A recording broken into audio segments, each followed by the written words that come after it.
So you've been wanting to become a pirate, but you don't want the risk to break the law, do you now? Well, do I have the perfect game for you. It's a little game called Sea of Thieves. But Michael, I already hear you say, the game is so hard and it doesn't give me any direction how to get started. Well, don't worry, little one. I am here to help you out and get you started on your voyages.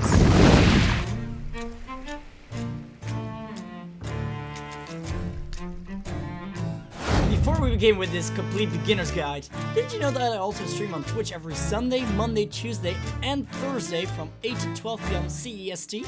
We got a lovely and ever-expanding community, so come join us if you want some jolly good old times. Alright, little Jimmy, what is the first thing we do to get started on the seas? We launch the game! No, you bogey! We start by asking our friends to join us in an adventure. Sea of Thieves is a game all about that player versus player interaction, and to be fairly honest, the matchmaking in this game kinda stinks. But what if I don't have any friends? You should still find better crews by joining one of many Sea of Thieves community Discord servers. Just hit up the standard looking for crew and you'll be sailing on the seas with a good crew, and maybe even some friends for life. Now don't get all excited though, we are still playing a pirate game. When you first play the game, you will be able to choose your very own pirate. You will get a selection of 8 pirates each time. If you don't like what you see, you can refresh the pirates and get a new ones. If you are in doubt about certain pirates, you can log them into the ring. Once you have selected your pirate, we should get to know him a little. He has a lot of skills and equipment, which you are going to want to use to the full potential. When you hold Q, you will see your item wheel. You have your ordinary resources such as food, cannonballs, and planks. You should also have a spyglass to check the horizons, a shovel to dig up treasure and bait,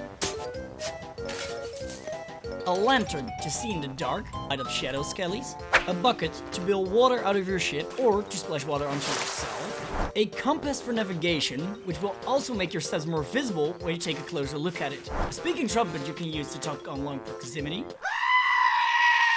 a tanker to cheer about the loot that you just gathered, a fishing rod for fishing, duh,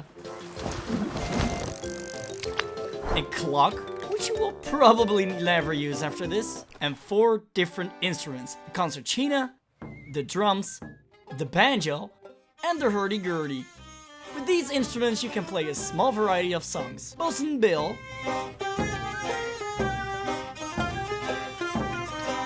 the Count,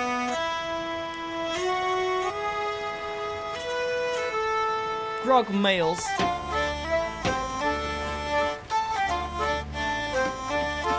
and the absolute banger, Ride of the Valkyries.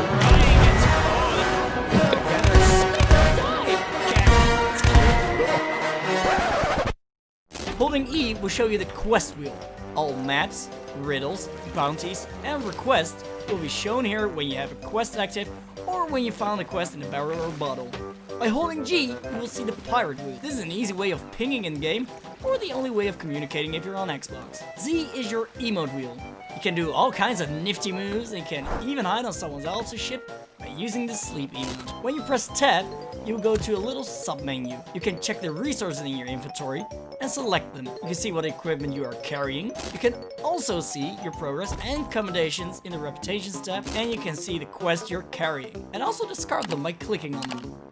How am I gonna be able to defend myself? Good question. When you roll your mouse wheel, you'll be able to switch in between the 2 weapons you carry. There's up to 4 different kinds you can carry though. The cutlass, which is your only melee weapon. You can hit 3 quick slashes if you hit them consecutively. If you miss one of your slashes, you will get a small cooldown. By holding your attack button, you will perform a sword lunge. It takes some time to charge, and eventually you will launch forward, knocking back enemies in your way. You can also deflect enemy attacks. A good move you are going to want to learn early on is the sword dash, since it is one of the quickest ways of traveling through the water. Start by deflecting, then using a sword lunge. You will see your sword go back for a moment. Now once your sword thrusts forward, press the jump button. You will be soaring through the air or through the water. You can train this while you're on your way to the next island and when you need to leave your ship to enter an island. You also have a choice between 3 different guns: the pistol, the blunderbuss, and the sniper rifle. The pistol is good on short to medium range, but has a large bullet drop after a little distance. Every hit does 50 damage. The blunderbuss is an amazing short-range weapon and can even knock back enemies, which is great for anti-boarding. It is pretty useless against kegs and underwater. The blunderbuss shoots 10 pellets that do 10 damage each. The sniper rifle has a broken scope and is amazing on medium to long range. Because the bullet drop is way better than the pistols, you can use it to snipe another ship. Each bullet does 70 damage. You could carry 2 guns at once, but as you're still new to the game, I advise you to carry the cutlass, as it makes you more versatile and you can still fight when you're all out of bullets. You can holster items by pressing X. Also, a pro tip, make sure your nameplates and your crew status tags are on. Well, I'm not here to judge, but my pirate looks kinda lame. Well, there is a way to fully customize your pirate. When you have the gold to spend, you can go to the shops on every single outpost to buy cosmetics. You can go to the vanity shop to buy tattoos, hairstyles, and clothing. Go to the equipment store to buy new equipment, and go to the weapon store to buy new weapons. I look like a clown. Yes, you do.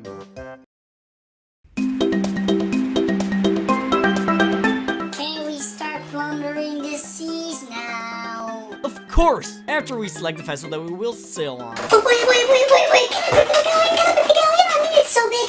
It has so many cannons and it has 2 decks and it can sink slower and... No, you dork! You have a crew of only 2 pirates. You're going to sink faster than you can say skedaddle. But what about the brig then?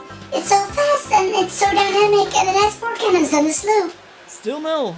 Yes, you can sail the brig with 2 pirates easily, but it was built for 3-player crews. Managing the ship in a fight is going to be as tough as pushing poop down a trench. Not that you won't be able to keep your ship alive for a good amount of time, you just won't be able to win the fight. Choosing your ship should really come down to the amount of players you have.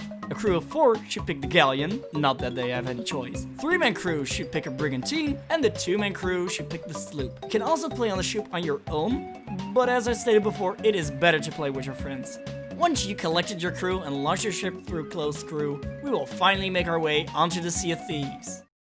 Thank you all for watching my very first Sea of Thieves tutorial. If you like what you saw, please give this video a like. I've been working for like 2 months on this video, so if you could drop a like, that would be very nice. Also make sure you subscribe so you know when part 2 of this tutorial is going to come out. It will be all about your ship and your resources. If you still have questions left, make sure to put them down in the comments below. Stay awesome, pirates.